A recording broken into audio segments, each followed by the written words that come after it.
कई लोग होते हैं वो ठाकुर जी को सखा मान लेते हैं और सखा मान करके फिर प्रदर्शनी में ठाकुर जी के साथ अनुचित व्यवहार करते हैं। सोशल मीडिया के टाइम पे कैसे लोग हो गए।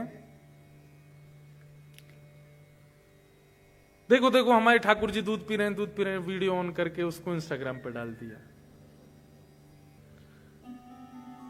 ठाकुर जी को फ्रिज में रखा है और फिर वीडियो बना के बोले हमारे ठाकुर जी कहां है, सिंहासन पे तो है नहीं। फिर दौड़ के गए, फ्रिज खोल के देखा तो मक्खन के ऊपर, ओहो देखो ठाकुर जी मक्खन खा रहे हैं। किसी दिन ठाकुर जी ने फ्रिज में बंद कर दिया ना आपको, तो फिर क्षमा लायक भी नहीं बचोगे। यहां टेम्परेचर 5 से 1 यदि पहुंच जाता है तो हम हाथ पांव कांपने लगते हैं, ठाकुर जी कृपा करो। आप माइनस टेम्परेचर में ठाकुर जी को बैठा रहे हो केवल रील्स बनाने के लिए। ये सखा के नाम पर जो आडंबर बहुत लोग करने लग गए ना, हमारे वृंदावन में तो बहुत होने लगा है। वृंदावन में नहीं होता है, बाह्य पक्ष के लोग वृंदावन में आकर के करने लग गए हैं। ये नहीं होना चाहिए। सख्य के 3 लक्षण हैं। सबसे पहला विरक्त इंद्रिय। अब विरक्त इंद्रिय और जितेंद्रिय, इन दोनों में कई लोगों को लगता है कि एक ही बात है। बहुत ध्यान से सुनिएगा सब लोग। इंद्रियां कितनी होती हैं? 10। पंच ज्ञानेन्द्रिय और पंच कर्मेंद्रिय। ज्ञानेन्द्रिय, कर्मेंद्रिय, आंख, नाक, जीव, कान, त्वचा, हाथ, पैर, मुख, गुप्त इंद्रिय, ये 10 हैं। तो पहला बताया गया विरक्त इंद्रिय। विरक्त इंद्रिय का मतलब यहां ऐसा लगाते हैं कि जो अपनी इंद्रियों को संसारी विषयों से विरक्त करके केवल भगवत रस की ओर ले जाता है। मतलब उसको भूख लगती है तो वो प्रसाद ही पाता है, देखने की इच्छा होती है तो दर्शन ही करता है, सुनने की इच्छा होती है तो भगवत वार्ता ही सुनता है, स्पर्श की इच्छा होती है तो ठाकुर जी को ही छूता है, सुगंधी की इच्छा होती है तो ठाकुर जी के चरणों के इत्र का ही सुगंधी लेता है। मतलब अपनी इंद्रियों को भगवत विमुख वस्तु किसी भी रूप में न देना एक प्रकार से विरक्त इंद्रिय का लक्षण है। उसकी इंद्रियां संसार के भौतिक वस्तुओं से विरक्त हो चुकी हैं, केवल भगवत वस्तु का सेवन करती हैं, वो विरक्त इंद्रिय है। हमारे श्री हितरिवंश महाप्रभु, नाम सुना है? आतुर हित हरिवंश पुकारो, श्री राधा राधा नाम, सघन कुंज यमुना तट आयो, प्यारो राधा वल्लभ लाल, वृंदावन प्यारो।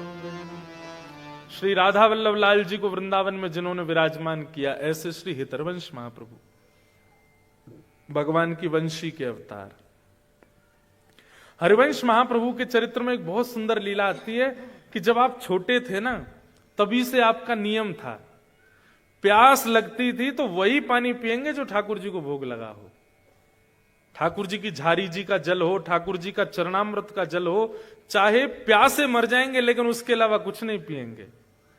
और भूख लगेगी तो वही पाएंगे जो ठाकुर जी को पधराया जा चुका है। उसके अलावा चाहे दुनिया के बहुव्यंजन सामने रख दिए गए हों, भूखे सो जाएंगे लेकिन ठाकुर जी की वस्तु लिए बिना नहीं सो। एक बहुत सुंदर लीला सुना है।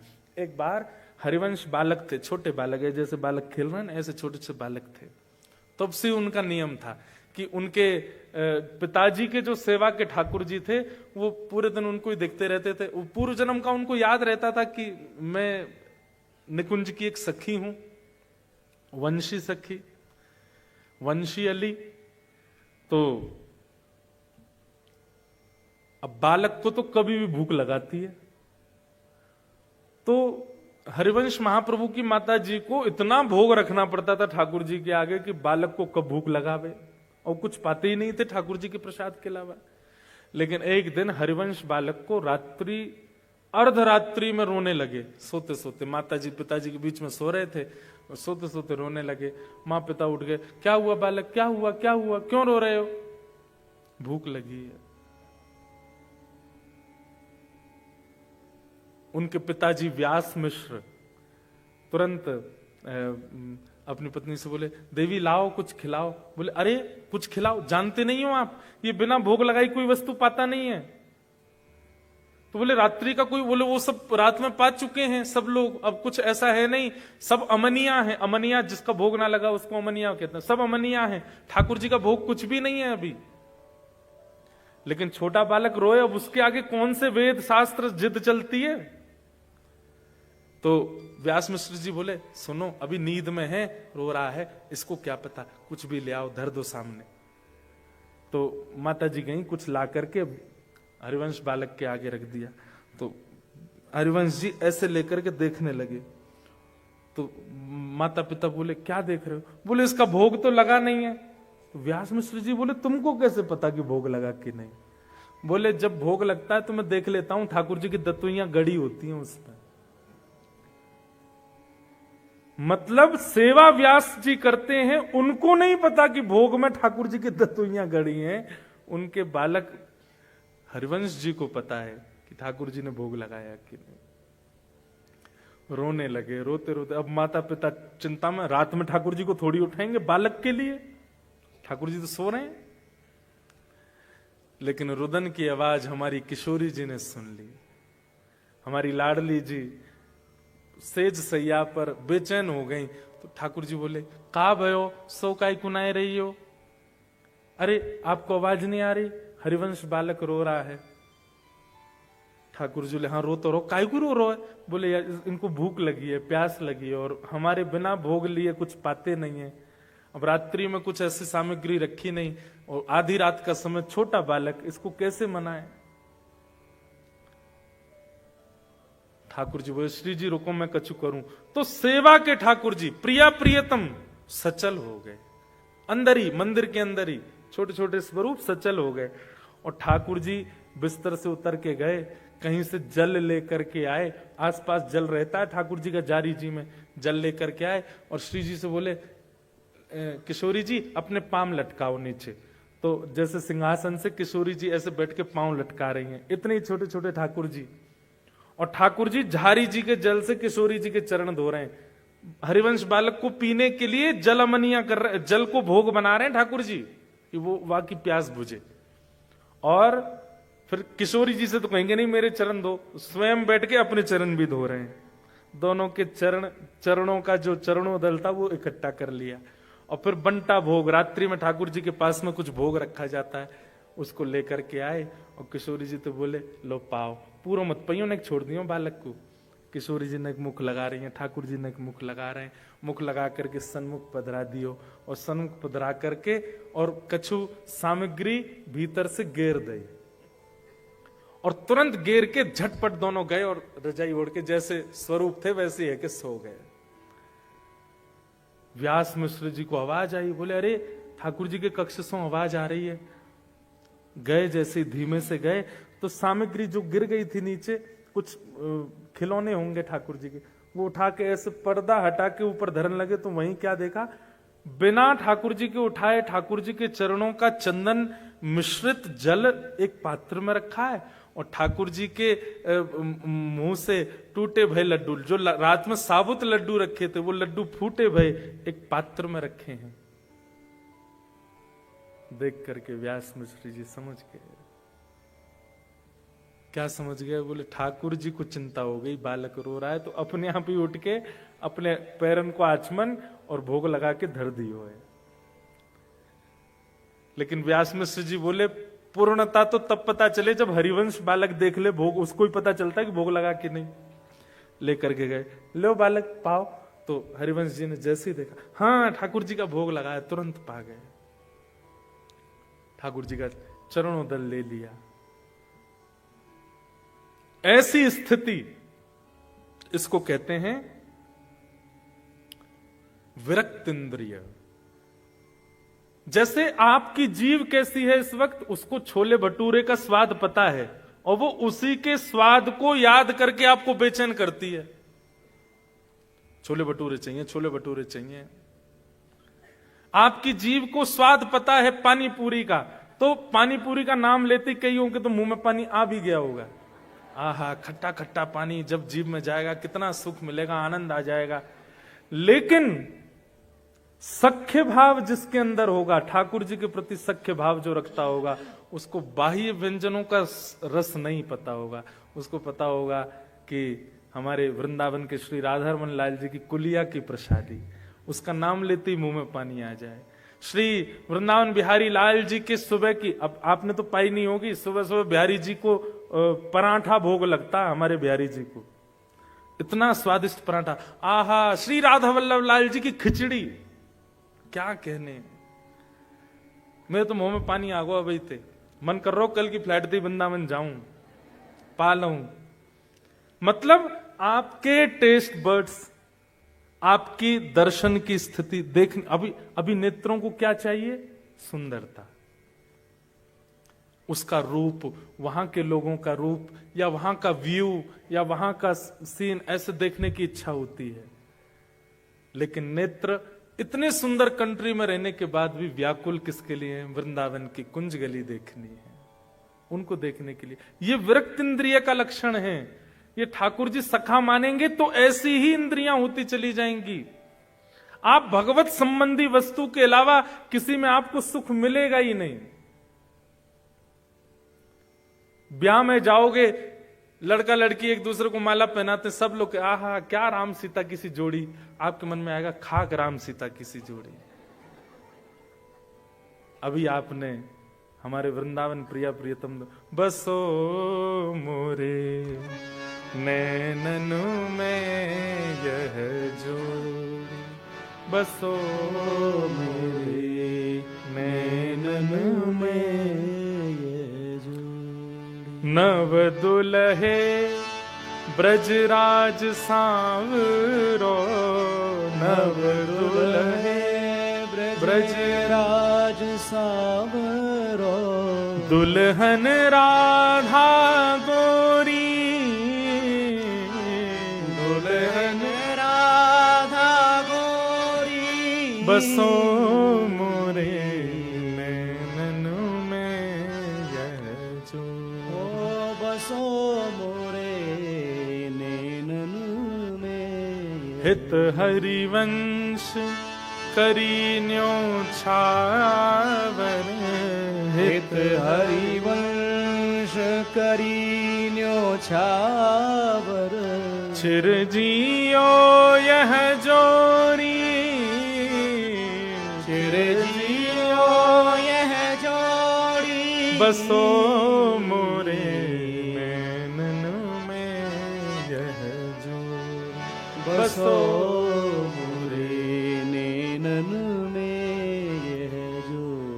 क्या निवेदन कर रहे थे?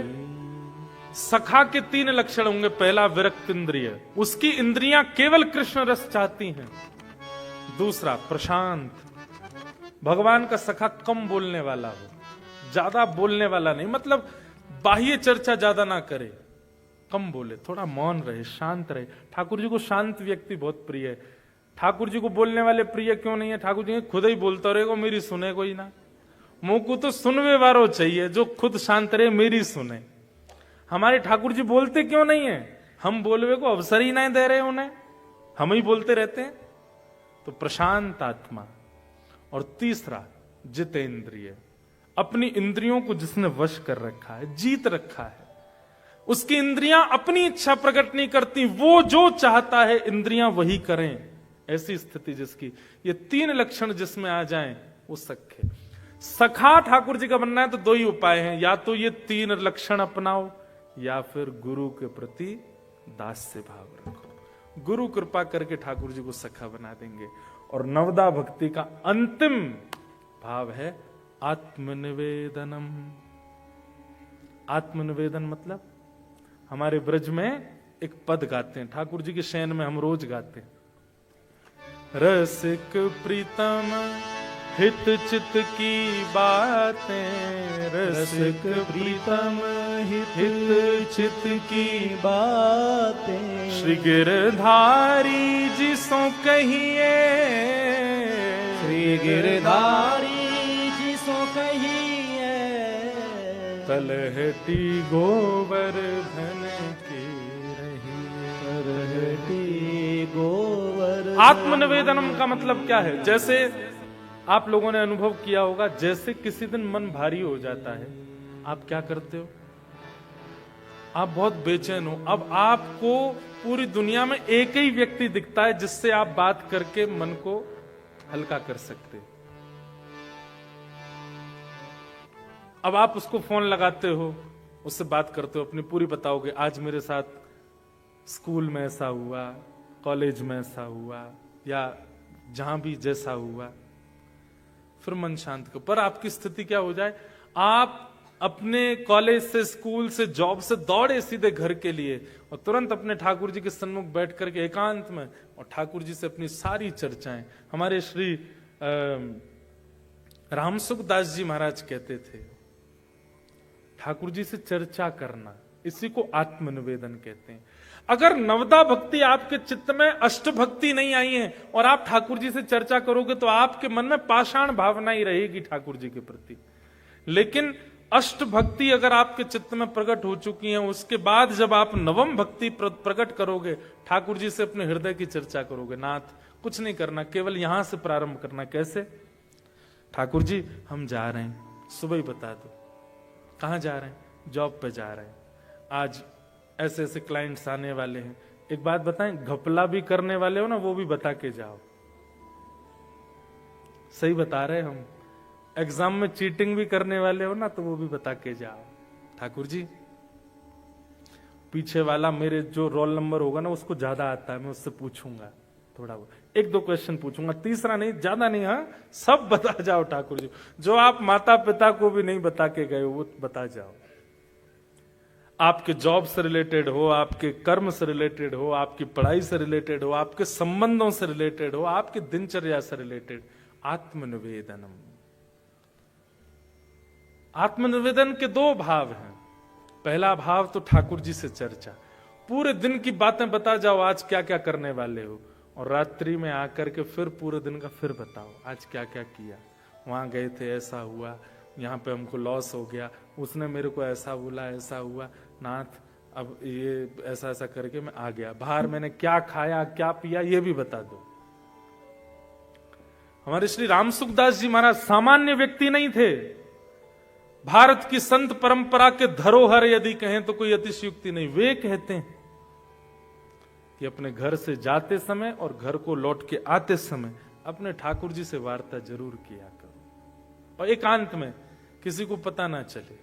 बोलो, एक दिन वो आपका नियम ऐसा बन जाएगा कि ठाकुर जी के सन्मुख जब आप आत्मनिवेदन करेंगे तो ठाकुर जी उसका प्रति उत्तर भी दिया करेंगे। दूसरी बात, आज आप पहले ही बता के गए हो मैं क्या घपला करने वाला हूं, क्या गलत करने वाला हूं, किस पर क्रोध करने वाला हूं, किस पर रोष करने वाला हूं, अपने दोष पहले ही बता करके गए हो। तो जब उस दोष की स्थिति में पहुंचोगे, ठाकुर जी कंट्रोल रखेंगे कि वो दोष अतीत में ना हो जाए। अर्जुन ने महाभारत युद्ध का विजयी इसलिए बन गया क्योंकि वो एवरीथिंग क्लियर थी उसकी ठाकुर जी के आगे। ठाकुर जी को सब पता था। अर्जुन अपनी इच्छा से कुछ कर ही नहीं रहा है, पहले ही बता दे रहा है ठाकुर जी को, और फिर बताने के बाद ठाकुर जी से कहता मैं ऐसा सोच रहा हूं, अब कंट्रोल आपके हाथ में। सेनयोर भयोर मध्य रथम स्थापयमेच्युत, मेरे रथ को ले जाइए बीच उभय सेना में ले जाकर खड़ा कर दीजिए, मैं ऐसा ऐसा करना चाहता हूं, बाकी इच्छा आपकी चलेगी। करिष्ये वचनम तव, आप जो कहोगे मैं वो करूंगा। आपने अपनी भावना बता दी, अब ठाकुर जी की जिम्मेवारी है उसमें क्या उचित क्या अनुचित ठाकुर जी करवाएंगे। ये आत्मनिवेदन है। आत्मनिवेदन का दूसरा रूप क्या है? ऐसी भावना चित्त में धारण करना कि ये देह केवल माध्यम है, इसके भीतर जो आत्मा बैठी है मुझे उसका उद्धार करना है। समझ रहे हैं मेरी बात को?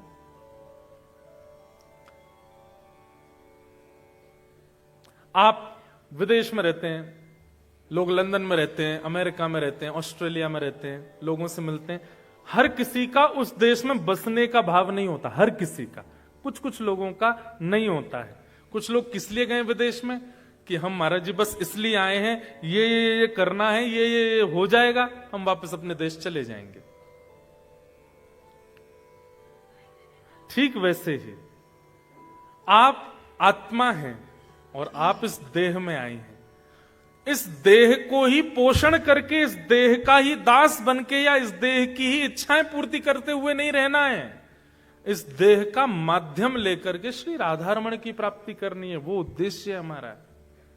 क्योंकि हमें पता उनकी प्राप्ति के लिए देह ही है, इसी से ही कर सकते हैं हम।